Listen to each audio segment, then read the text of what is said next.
Hello all, Namaskar. This is the fourth session on water treatment, a brief uh, lecture to discuss the zeolite process of water softening. Earlier we saw how lime and soda can be used to soften the water and how majority of the hardness can be removed using lime and soda to convert the hardness to calcium carbonate and magnesium hydroxide. Now we will see another process that is called as the zeolite process of softening of water. In zeolite process, the object of concentration on which we will focus is the zeolite. These zeolites are natural zeolites. They are naturally occurring minerals which have ability to exchange the ions. And based on these natural zeolites, nowadays the synthetic zeolites are prepared which have high efficiency. Natural zeolites are more strong and robust because of its structure. Synthetic zeolites are not that robust, but the synthetic zeolites are prepared aiming high efficiency. So the overall softening is enhanced if we use synthetic zeolites. Basically, there are many minerals which are a group of zeolites. The natural zeolites are Thomsonites and natrolite are natural zeolites, for example. Thomsonite is natural zeolite, then natrolite is one zeolite. There is a long list of such minerals which fall in this category. But all of them have one common thing, that we can represent such zeolites as Na2O dot Al2O3 dot X SiO2 dot Y H2O, where X may be ranging from 2 to 10 and Y may be ranging from 2 to 6. Thus, all of the zeolites can be represented with this single formula. Chemically, it is called as hydrated. Hydrated, you can see the water of hydration is there. Hydrated sodium aluminosilicate.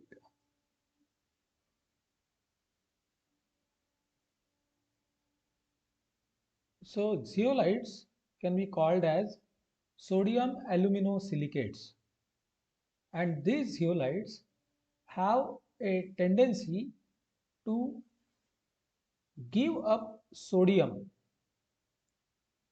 to water, and in return it can take up calcium and magnesium ions. So they are basically cation exchangers. Zeolites are cation exchangers because they exchange only cation from water, and the hardness causing cations are calcium and magnesium. So these cations and anions. Out of the cations and anions, only cations are replaced. Thus, we can see that zeolites, when all other part of the zeolite is not going to be changed in the course of the reaction, this part is not going to be changed, then we can call the zeolite as, or we can represent the zeolite as Na2Z, where Z stands for zeolite. In such case, when zeolites are cation exchangers, when they react with water, so this is calcium bicarbonate, the calcium temporary hardness from water. When it reacts with zeolite, it gives calcium zeolite. Sodium has valency 1, calcium has valency 2. So 2 of the sodium are given to water, and in return the calcium is captured by 1 of the zeolite. In water, sodium bicarbonate is given. Similarly, we can represent the reaction for magnesium bicarbonate. Here also it reacts with sodium zeolite to form magnesium zeolite plus twice sodium bicarbonate. Calcium permanent hardness like calcium sulfate reacts with sodium zeolite to give calcium zeolite plus sodium sulfate.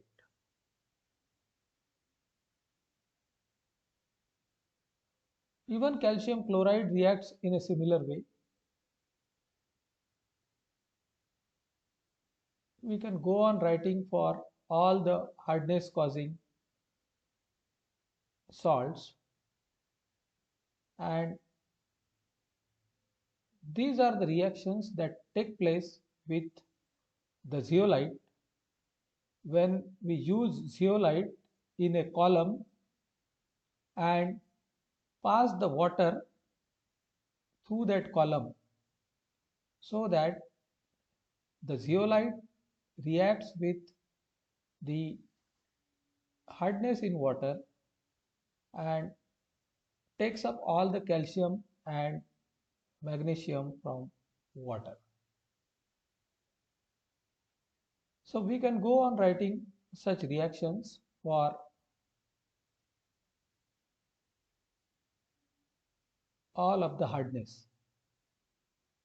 Apart from hardness, along with the hardness, water naturally has some bicarbonates of iron and manganese in small quantity.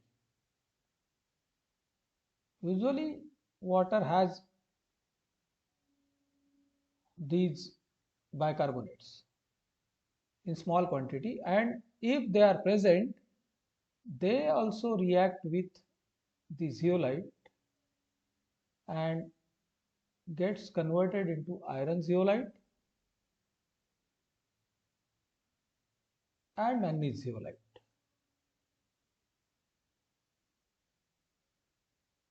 We can write the reactions for iron and manganese bicarbonates as well. So this is how the zeolite works. Now the stationary phase is the zeolite in the sodium form, and mobile phase is water having hardness. So these reactions takes place between one stationary phase and one mobile phase. Now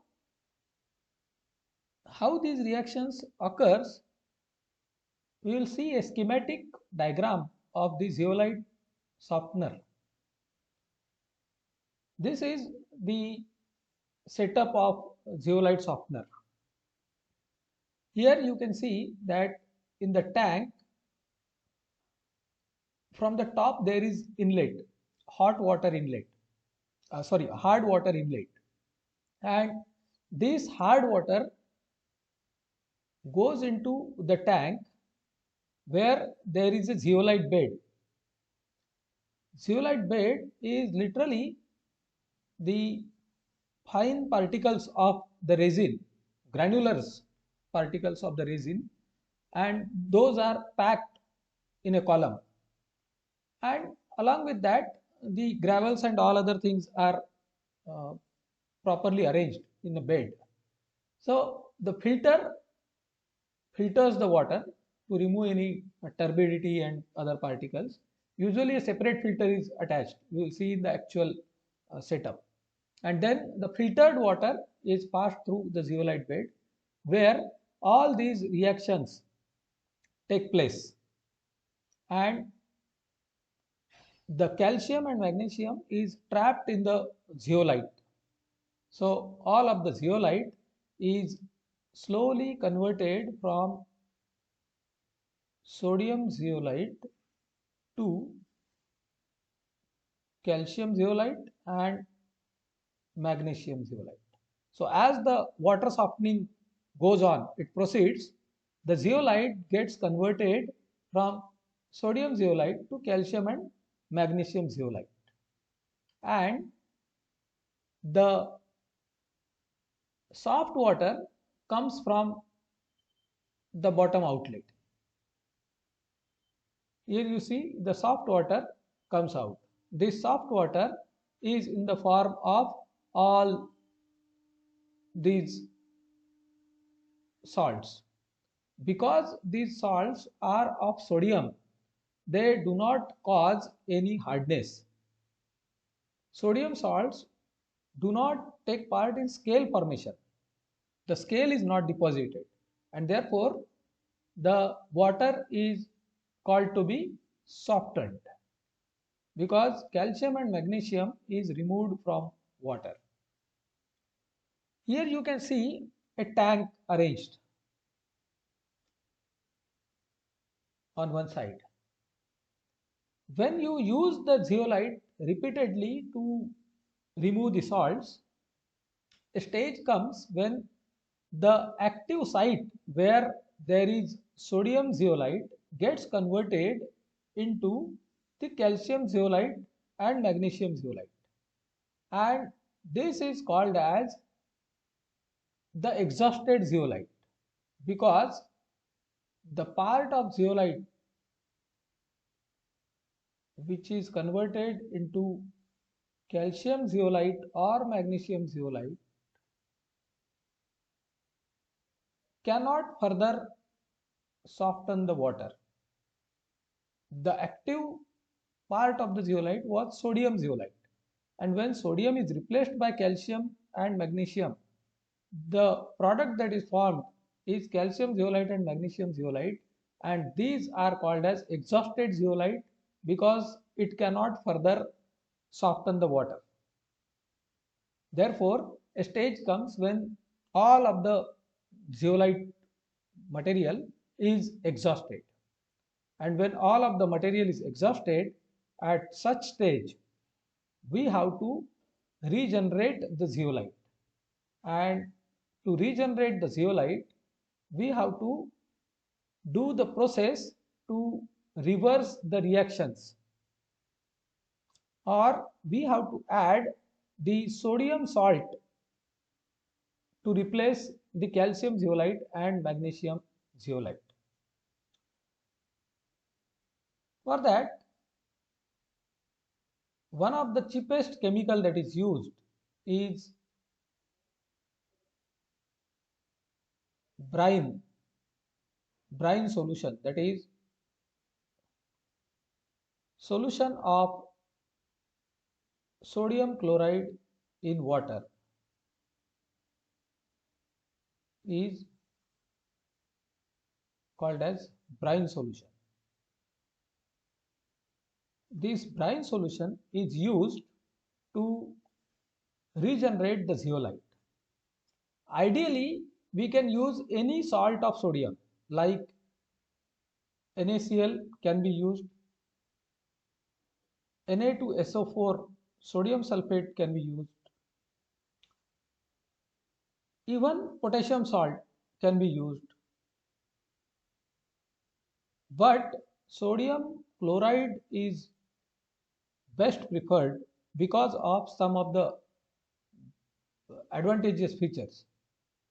One thing is that it is cost effective.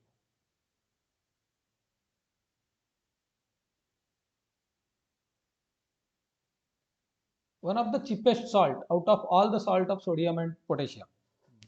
The market price as on date may be ranging from 20 times to 30 times for other salts as compared to NaCl.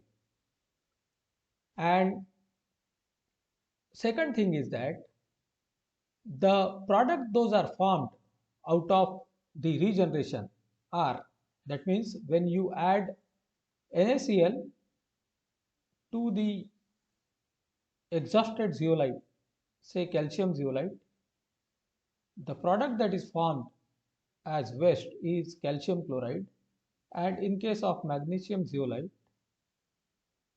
it is magnesium chloride. And the chlorides of calcium and magnesium have highest solubility in other salts as compared to calcium sulfate, and therefore these are soluble in water and comes out easily. The zeolite is rinsed quickly, therefore the sodium chloride is best preferred. And thus once the zeolite is exhausted, here you can see that NaCl solution storage tank is written here. An injector is given to pump up the brine solution and feed to the exhausted zeolite. So when all of the zeolite is exhausted, further addition of water is stopped, hard water is not fed, and then NaCl is added, and means brine solution is added, and whatever washings are there, those are taken out. Once it is repeatedly washed, the zeolite is regenerated back to sodium form, and in such case that zeolite or zeolite column softener is again ready to be used. So in all, we can schematically write the cycles for softening and regeneration. So soft water can be fed in to the tank. I will try to draw a schematic where hard water is fed into the zeolite. This is too thin. Yes, I have to choose the other one. Hard water. This hard water is fed into the zeolite. Hard water is nothing but the calcium 2 positive and magnesium 2 positive. So these are the representatives of hard water.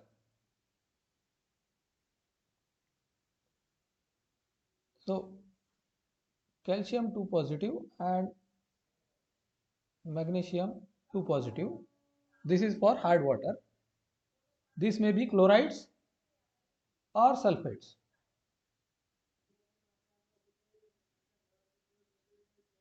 These react with zeolite.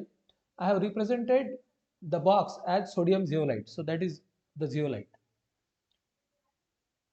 The zeolite will get converted, or water comes out as softened water,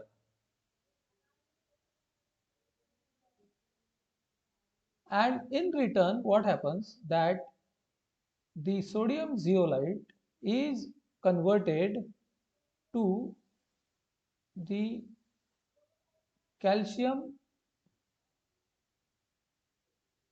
and magnesium zeolite.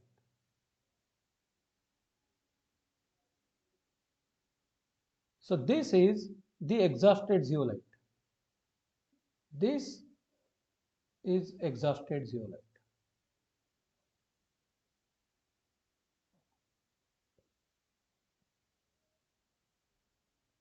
Now in similar way, we can represent the regeneration cycle.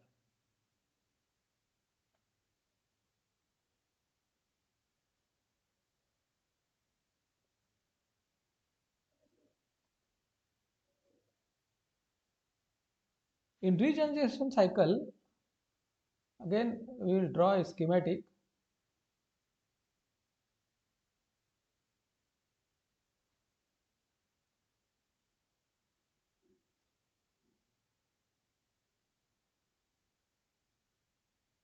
Here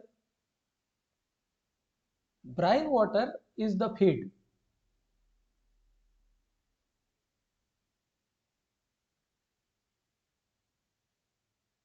Brine water is fed into the zeolite, which is exhausted.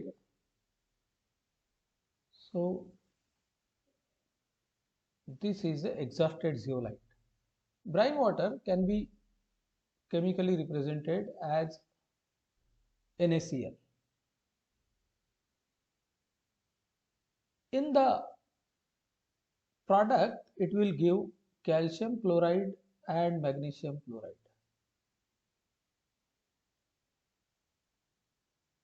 At the same time, the exhausted zeolite is converted to the fresh zeolite. Thus, the zeolite is regenerated. So this is a regenerated zeolite.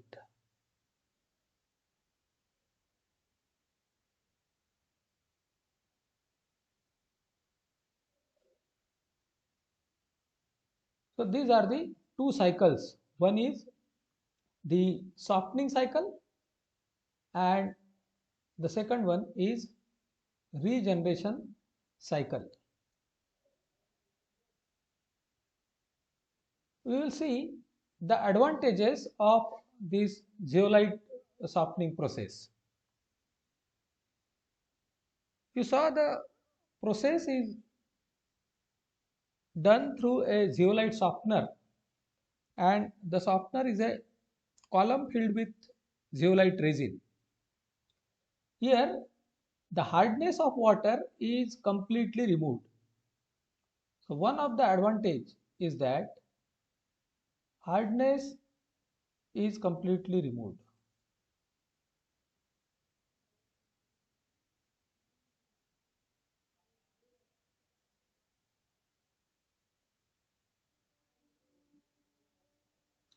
Because all of the calcium and uh, the magnesium salts are completely removed. The second thing is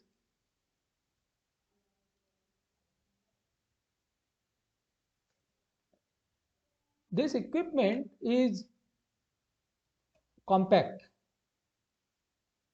The equipment is compact in nature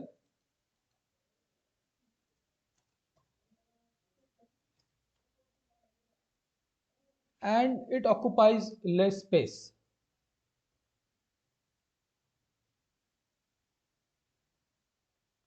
This is one of the advantage. Also, it automatically adjusts to the pH, to the hardness of water. That means you need not check for the hardness of water. In lime soda process, you have to check for the hardness of water. What is the concentration of hardness? and then you have to add the lime and soda accordingly. So this calculation is not required here. It can work in pressure. That is one of the major advantage. You can directly, it can be directly attached to the pipeline of running water. Thus extra pumping means stop the water flow, get it in a tank, soften it, then again pump. So the extra pumping is not required when it can be used under pressure. So that pressure can be utilized. You can disconnect the pipeline and fix the mm, zeolite column horizontally, so that from one end the water is fed and from other end the water is given out. So that way it can be used. These are some of the advantages, and the hardness causing ions are simply removed or replaced by sodium ions. So no formation of sludge and all other things that happens. No sludge formation or after precipitation issues are there.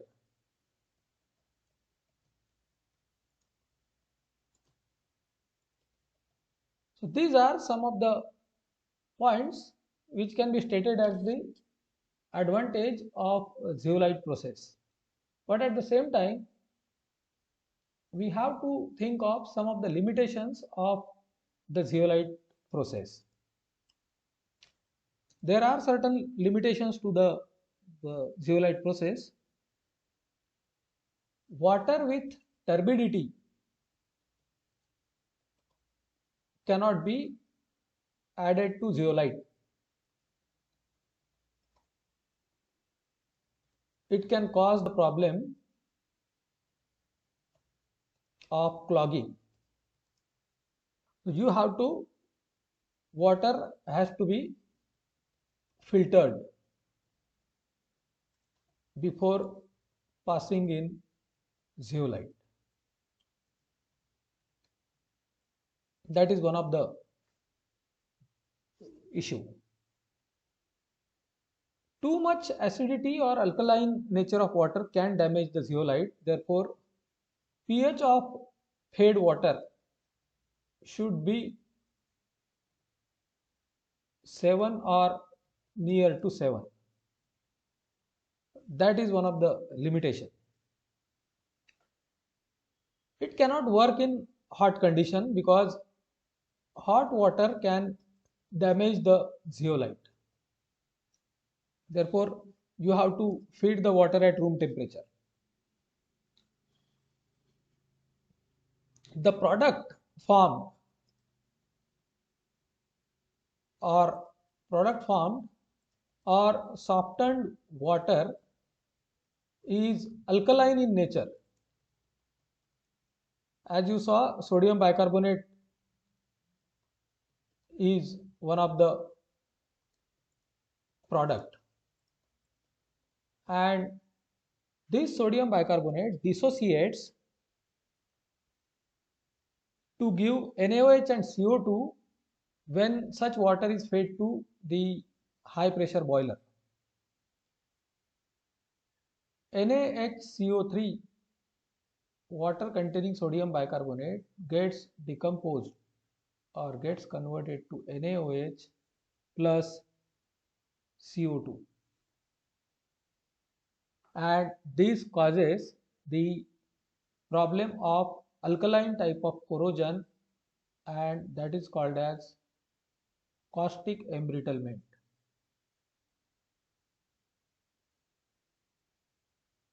It causes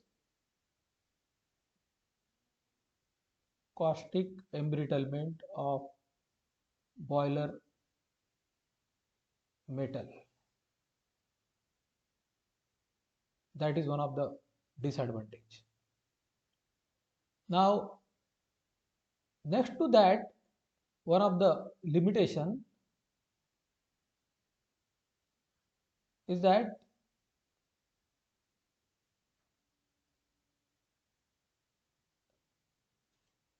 whatever iron and manganese is there, that causes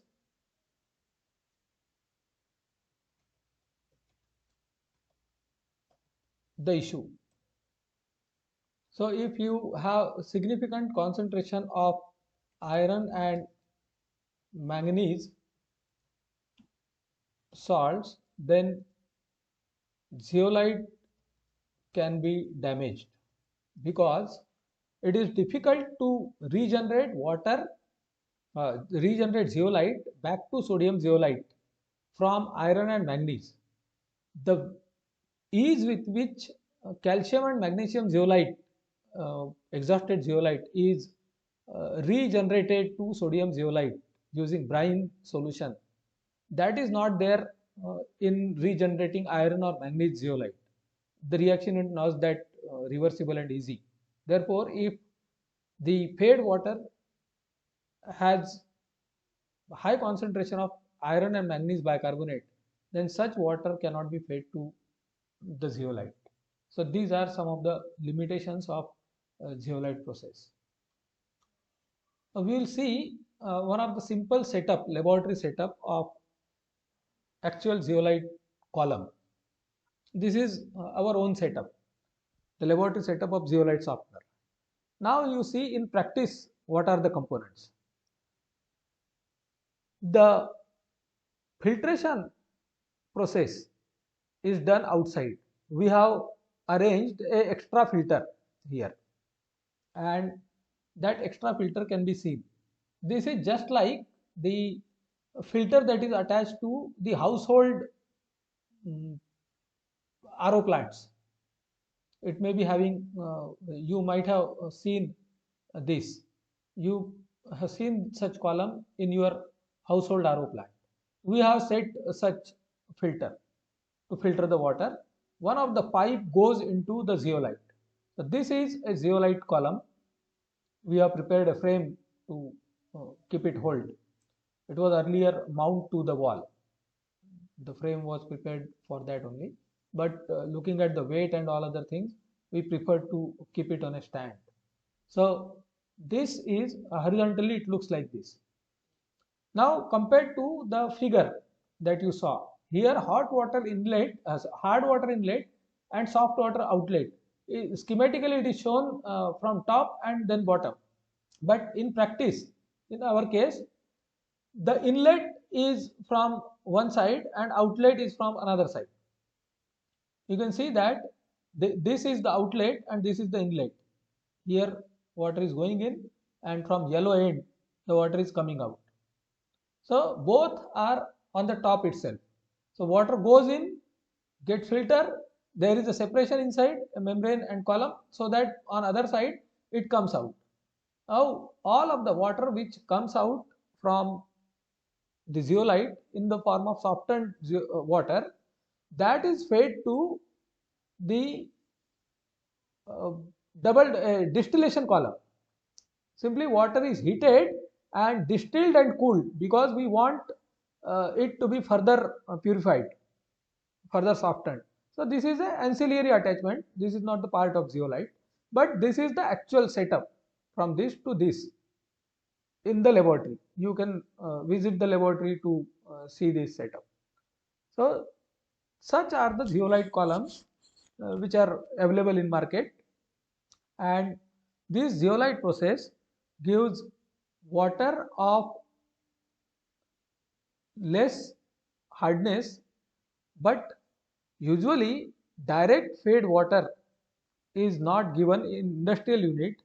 First the lime and soda treatment is carried out so that majority of the hardness is removed, and such water, say lime and soda treatment, is done to bring water to this much level of hardness, and such water is usually fed to zeolite. so that some 5 to 15 ppm outcome, or water with 5 to 15 ppm hardness is given out.